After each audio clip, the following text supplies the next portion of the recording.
La ubicación de Panamá siempre ha sido su característica más importante.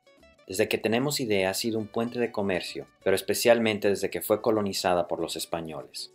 Esto, sin embargo, no siempre ha beneficiado a la población local y solo recientemente parece haber colocado al país en un camino de desarrollo sostenible. Para ver por qué, acompáñenme en este breve recorrido por la historia política de Panamá. Se estima que los primeros habitantes de Panamá pudieron haber llegado al istmo alrededor del año 11.000 antes de nuestra era, pero no se tiene indicio material alguno hasta la aparición de puntas de proyectil que datan de alrededor de 9.000 a 8.500 antes de nuestra era. Se cree que el territorio panameño sirvió de puente entre América del Norte y Sur, pero algunos grupos decidieron hacer del istmo su casa, como los Naso y los Engabe, también conocidos como Guayni, en la parte occidental de lo que ahora es Panamá, que fueron los más numerosos del istmo. También podemos nombrar a los Cuna, que se establecieron en el archipiélago de San Blas y costas vecinas. Algunos otros se dividieron entre lo que hoy es Colombia y Panamá, como los Chocoes o Emberá, y los Guna, en la provincia de Darién. Los ancestros de estos grupos pasaron por diferentes etapas, primero nómada, que vivían de la caza y recolección, y después de la agricultura de tubérculos como la yuca y el ñame, y por supuesto el maíz, que vino a ser el cultivo principal de los indígenas. Todo cambió para esa gente con la llegada de los españoles, los cuales después de una década de su llegada al Caribe en 1492 comenzaron a explorar la costa de Panamá. Varias veces intentaron crear colonias en el futuro territorio del país, comenzando con Colón en 1502. Sin embargo, tuvieron muy poco éxito. De eso se encargaron las enfermedades tropicales, el terreno inhóspito y la hostilidad de los nativos. Además que no encontraron oro, que era una de sus motivaciones principales. Sin embargo, rumores de un posible gran mar y una rica civilización al otro lado de las montañas del istmo, probablemente en referencia a los incas, los llevaron a cruzarlo, y el 26 de septiembre de 1513, una expedición liderada por Vasco Núñez de Balboa se convirtió en el primer grupo de europeos en poner los ojos en el Océano Pacífico. Unos años después, en 1519, los españoles fundaron la ciudad de Panamá, un asentamiento que serviría como base para la conquista de Perú, y más tarde en un punto de tránsito clave que uniría España con Perú y colonias más lejanas. El oro comenzó a fluir por Panamá después de todo. Las riquezas españolas no pasaron desapercibidas, particularmente por los corsarios ingleses que atacaron la colonia más de una vez, a pesar de la construcción de grandes fortalezas de piedra en Portobelo y Fuerte San Lorenzo. El asalto más famoso de todos fue cuando el bucanero galés Sir Henry Morgan saqueó Panamá y se llevó todo su tesoro en 1671. Esto obligó a los españoles a trasladar la ciudad a un nuevo sitio, dejando atrás las ruinas de Panamá Viejo. Cuando Napoleón obligó al rey de España, Fernando VII, a abdicar en 1808, el poder español fue seriamente desafiado, particularmente en Venezuela y Argentina, pero Panamá no se unió a la insurrección, aun cuando ésta se propagó a la vecina Colombia. No fue hasta después, cuando la corona intentó restringir el libre comercio, que Panamá se volvió contra el poder español.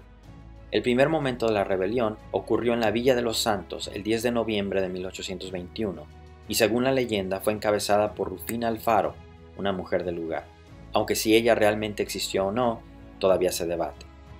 Una vez independiente, Panamá optó por unirse a la Gran Colombia, una confederación de corta duración que además de los colombianos incluyó a los venezolanos y ecuatorianos como parte de un gran proyecto bolivariano. Sin embargo, la combinación de desacuerdos políticos y limitaciones geográficas condenó a la nueva república, y para 1830 tanto Venezuela como Ecuador habían elegido tomar caminos separados. Panamá casi lo siguió. Entre 1830 y 1840 ocurrieron 3 intentos fallidos. El último, presidido por Tomás Herrera, alcanzó a sobrevivir 16 meses con el nombre de el Estado del Istmo, pero al final los colombianos convencieron a Herrera de seguir siendo parte de la República Colombiana. Al final, lo que terminó allanando el camino para la independencia panameña de Colombia fue la intervención estadounidense, pero para que eso sucediera, la promesa de un canal que uniera el Atlántico con el Pacífico tuvo que volverse tangible primero. La idea de algo parecido tenía una muy larga historia, pero siempre se había estrellado con la realidad. La primera vez que se consideró fue en 1524, cuando Carlos V ordenó un estudio que viera la posibilidad.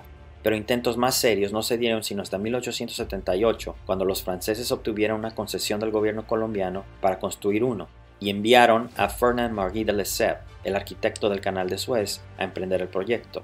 Sin embargo, de Lesseps subestimó seriamente tanto los desafíos geográficos como las condiciones tropicales y pronto la fiebre amarilla diezmó su fuerza laboral, con más de 22.000 trabajadores muriendo a causa de la enfermedad. En 1889, la empresa detrás del proyecto quedó en bancarrota. Estados Unidos vio el fracaso francés como una oportunidad comercial y estratégica. Eso era porque en ese momento el presidente Roosevelt se enfrascaba en la llamada diplomacia de cañoneras en el Caribe y control de un canal interoceánico le daría una ventaja clave. Aunque al principio los estadounidenses buscaron lugares para un canal en Nicaragua, igual los Estados Unidos presionaron a los franceses para que les vendieran sus concesiones. En 1903, el ingeniero en jefe del ESEP, Philippe Bunau Varilla, accedió a la venta, aunque el gobierno colombiano no estaba muy interesado. Estados Unidos negoció el tratado Hay-Herrán con el representante de Colombia en Washington, D.C., que habría arrendado por 100 años el terreno en el que se construiría el canal por $10 millones, alrededor de 300 millones actuales, y $250.000 al año por el siguiente siglo, algo más de 7 millones en la actualidad. El Estado colombiano, sin embargo, encontró que la propuesta que se hizo con poca participación de su gobierno era demasiado baja, por lo que el Senado se negó a ratificar el tratado. Esa resultó ser una mala decisión. La inestabilidad en Panamá había sido una constante desde 1840, con más de 40 gobernadores en la provincia, la mayoría de ellos con una duración de alrededor de un año. A raíz de los constantes golpes de Estado y la agitación política entre liberales y conservadores, esta división empeoró con la Guerra de los Mil Días, un conflicto que duró de 1899 a 1902 y tuvo más de 100.000 muertos.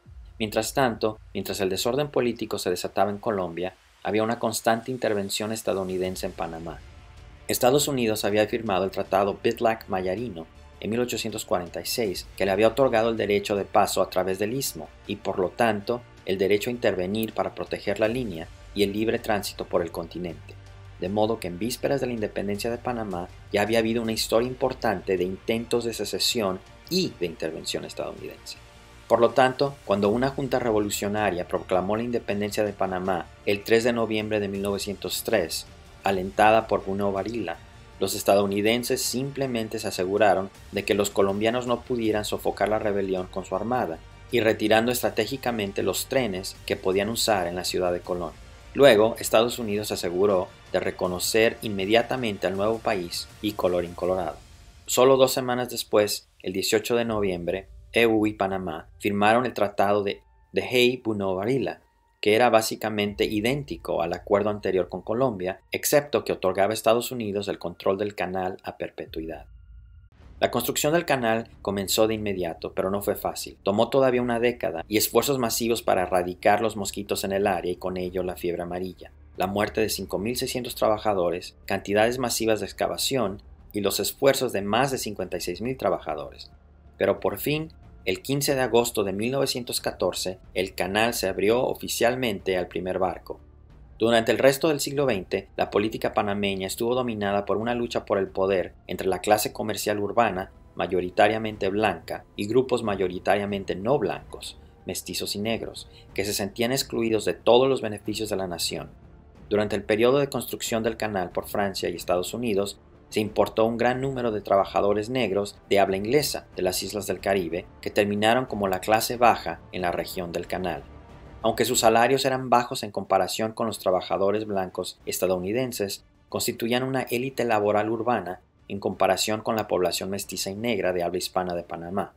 Durante las décadas de 1920 y 1930, la economía panameña se deterioró debido al final de la construcción del canal y más tarde por la Gran Depresión. El resentimiento comenzó a crecer, particularmente entre los mestizos de las provincias del interior contra los negros del Caribe y la élite comercial urbana, quienes eran vistos como aliados estadounidenses.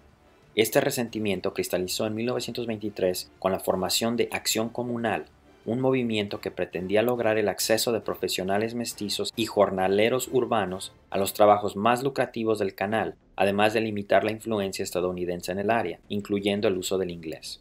En la década de 1930, el doctor Arnulfo Arias surgió como líder de ese movimiento popular altamente nacionalista. Elegido presidente en 1940, promulgó rápidamente una nueva constitución que contenía disposiciones discriminatorias contra gente del Caribe y los chinos. Esto provocó una crisis política que llevó a Estados Unidos a intervenir para destituirlo de su cargo. No obstante, Arias seguiría siendo un elemento importante en la política panameña hasta su muerte en 1988. La propia Acción Comunal se transformaría en la fuerza detrás del Partido Panameñista, uno de los tres principales partidos políticos del país en la actualidad. El sentimiento antiestadounidense no desapareció con el fin de los 40, volvería a aparecer de cuando en cuando en las próximas décadas. La más notoria, antes de los 80, fue la masacre del Día de los Mártires el 9 de enero de 1964, cuando una protesta estudiantil que demandaba la presencia de la bandera de Panamá en la zona del canal derivó en violencia y provocó la muerte de 22 panameños y 4 soldados estadounidenses. Mientras tanto, a partir de la década de 1940, la lucha por el poder político se vio cada vez más influenciada por el resurgimiento de las Fuerzas Armadas panameñas. El ejército había sido disuelto después de la independencia en 1903, porque se le consideró una amenaza tanto para la hegemonía política de la clase comercial como para EU. Sin embargo, a través de un lento proceso evolutivo, fue reconstruyéndose a partir de la pequeña fuerza policial que había tomado su lugar. A principios de los 50, la Policía Nacional fue reconstituida como una Guardia Nacional y un coronel, José Antonio Remón Cantera, fue elegido presidente con el respaldo del ejército. En 1968, la Guardia Nacional depuso al presidente electo y tomó el control del gobierno. Poco después, se suspendió la Constitución, se disolvió la Asamblea Nacional y se censuró la prensa, mientras que el general de la Guardia, Omar Torrijos, emergió como el nuevo líder. El récord de Torrijos está lleno de altibajos. Aunque tomó el poder absoluto y hundió el país en deudas como resultado de un programa masivo de obras públicas, Torrijos logró presionar al presidente estadounidense Jimmy Carter para que se diera el control del canal a Panamá. El Tratado Torrijos-Carter garantizó el control total panameño del canal a partir del 31 de diciembre de 1999, así como la retirada total de las fuerzas militares norteamericanas. Torrijos también dio forma a la política futura de otras maneras. En 1979 fundó un nuevo partido político de centro-izquierda, el PRD, o Partido Revolucionario Democrático, que actualmente es el partido más grande del país y ha elegido a 3 de los 7 últimos presidentes. Cuando el general Torrijos y los militares le arrebataron el poder al presidente Arias en 1968, lo hicieron con pretensiones de ser agentes de cambio. Sin embargo, aunque al principio sí hubo algunos cambios importantes, la agenda de reforma social de las Fuerzas Armadas se fue quedando en el camino lentamente a medida que los oficiales superiores se preocupaban cada vez más por su propio bienestar. Esto a su vez los llevó a involucrarse en una variedad de actividades ilícitas, como el tráfico de armas y el contrabando de drogas. El comportamiento cada vez más represivo y corrupto de los militares generó una reacción violenta a mediados de la década de 1980. En particular, esto se dio a raíz de la muerte del general Torrijos, quien murió en un accidente aéreo en 1981 y fue reemplazado por el general Manuel Noriega como gobernante de facto. Una vez en el poder, la posición geopolítica y sagacidad de Noriega le permitieron convertirse en un socio clave del cartel de Medellín y pronto las Fuerzas Armadas panameñas se transformaron en una mafia del narcotráfico disfrazada de institución militar. Eso, y la creación de los llamados Batallones de la Dignidad, una serie de fuerzas paramilitares a lo largo y ancho del territorio panameño, destinados a espiar e informar sobre cualquier posible enemigo de Noriega, aumentaron la impopularidad del hombre fuerte panameño. Esto dio paso a una ruptura entre Estados Unidos y la élite militar, la cual llevó a que los norteamericanos buscaran expulsar al general Noriega del poder, imponiendo sanciones económicas y financiando la oposición. La mejor oportunidad para destituirlo se presentó en las elecciones presidenciales del 7 de mayo de 1989, que se realizaron en un ambiente de intimidación y violencia. A pesar de los mejores esfuerzos de Noriega, la oposición logró movilizar un apoyo importante y estaban en camino de ganar cuando el gobierno detuvo el conteo y anuló los resultados, citando como razón la intervención extranjera. Al día siguiente, mientras tomaban parte en una protesta contra el intento de Noriega de robarse las elecciones, Guillermo Endara, el candidato ganador, y sus 2 compañeros de fórmula para la vicepresidencia fueron duramente golpeados por algunos de los batallones de dignidad paramilitares de Noriega. En los meses que siguieron, Estados Unidos trató de negociar un acuerdo que condujera a la destitución del general Noriega y el reconocimiento de la victoria de la oposición, pero era claro que estaban condenadas al fracaso. Por un lado, los grupos de oposición se mostraban reacios a apoyar a cualquier concesión al general, y por el otro, Noriega temía las consecuencias legales de abandonar el poder y nunca creyó del todo que Estados Unidos lo destituía violentamente. A fines de 1989, la situación interna y las relaciones entre Estados Unidos y Panamá se habían deteriorado hasta el punto de que Estados Unidos no vio más opción que intervenir. Cuando llegó la invasión, fue rápida e implacable. En las primeras horas del 20 de diciembre de 1989, la ciudad de Panamá fue atacada por aviones, tanques y 26,000 soldados estadounidenses en la Operación Causa Justa. Aunque la meta declarada de la invasión era llevar a Noriega ante la justicia y crear una democracia, la operación dejó más de 2,000 civiles muertos y decenas de miles sin hogar, y destruyó extensiones enteras de la ciudad de Panamá. El día de Navidad, el quinto de la invasión, Noriega junto con otras 4 personas pidió asilo en la Embajada del Vaticano. Las fuerzas estadounidenses rodearon al edificio y presionaron al Vaticano para que lo entregara, ya que ingresar a la embajada significaría una grave violación a la ley internacional. Ante la negativa de la Santa Sede, se tomaron medidas más drásticas. Una de ellas fue el uso de una táctica psicológica, bombardear a la embajada con música de rock a todo volumen. Con la embajada rodeada por turbas de panameños enojados pidiendo la expulsión de Noriega y convencido de que ningún país le ofrecería asilo, el otrora hombre fuerte por fin se entregó a las fuerzas estadounidenses el 3 de enero de 1990. Noriega fue entonces trasladado inmediatamente a Miami, donde fue declarado culpable de conspiración en la fabricación y distribución de cocaína. Después de terminar su sentencia en Estados Unidos, fue extraditado a París en abril de 2010, donde un nuevo juicio encontró a Noriega culpable de lavado de dinero y lo condenó a 7 años de prisión. Sin embargo, fue puesto en libertad condicional para que cumpliera otra sentencia de 20 años en Panamá a partir de diciembre de 2011 por abusos cometidos durante su mandato. Fue allí que estuvo encarcelado hasta su muerte el 29 de mayo de 2017. En las décadas posteriores a la invasión, los panameños han establecido con éxito los cimientos institucionales de una democracia. Desde 1990, Panamá ha realizado 7 elecciones libres y competitivas. En cada caso ha resultado victorioso un candidato que representa a los partidos de la oposición. Otro gran logro es el desmantelamiento del aparato militar y la creación de una nueva estructura de seguridad que promueve el control civil. Además, existen claros indicios de que las élites panameñas han aprendido a comportarse de manera más democrática y conciliadora, promoviendo así los acuerdos necesarios para establecer reglas de juego democráticas. Entre los elegidos desde 1989 se encuentran Mireya Moscoso, la primera mujer líder de Panamá, y Martín Torrijos, hijo del exmilitar Omar Torrijos, quien logró la ampliación del envejecido canal a través de un referéndum en 2006.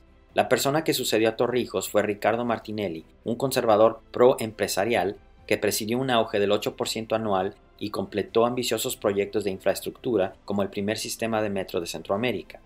Su popularidad era tan alta que hubo intentos de cambiar la constitución para que pudiera postularse nuevamente, pero la opinión pública no se lo permitió. Tuvo que conformarse con elegir al sucesor de su partido y presentar a su esposa como candidata a la vicepresidencia en las elecciones de 2012. Ambos perdieron. Aún peor para él, poco después tuvo que enfrentar cargos de corrupción por malversación de fondos de un programa de alimentación para niños pobres, gastos excesivos en proyectos de infraestructura y por espionaje a sus enemigos políticos. Pronto huyó a Miami, donde fue arrestado y luego extraditado a Panamá en 2018. En noviembre de 2021, una corte le absolvió los cargos de espionaje y hoy se perfila nuevamente como candidato para la presidencia bajo su propio partido, realizando metas. Mientras tanto, el país ha ido transformándose en un importante centro financiero, lo que ha disminuido su dependencia económica del canal. Las raíces de esto también fueron establecidas por la influencia estadounidense, primero al vincular la moneda panameña, el balboa, al dólar desde 1904. De hecho, debido a esto, Panamá es una de las pocas naciones independientes en el mundo que nunca ha tenido un banco central. Y segundo, a consecuencias de decisiones de las grandes corporaciones norteamericanas que buscaban tomar ventaja para evitar los impuestos y regulaciones estadounidenses, ya sea con un registro de barcos extranjeros o con la introducción de leyes de incorporación que permitiesen a cualquier persona iniciar corporaciones anónimas y libres de impuestos. Esta última, impulsada por J.P. Morgan, en 1927 allanó el camino para que el país se convirtiera en un centro financiero extraterritorial importante. El registro de naves fue la principal actividad de la economía de servicios financieros de Panamá hasta la década de 1970.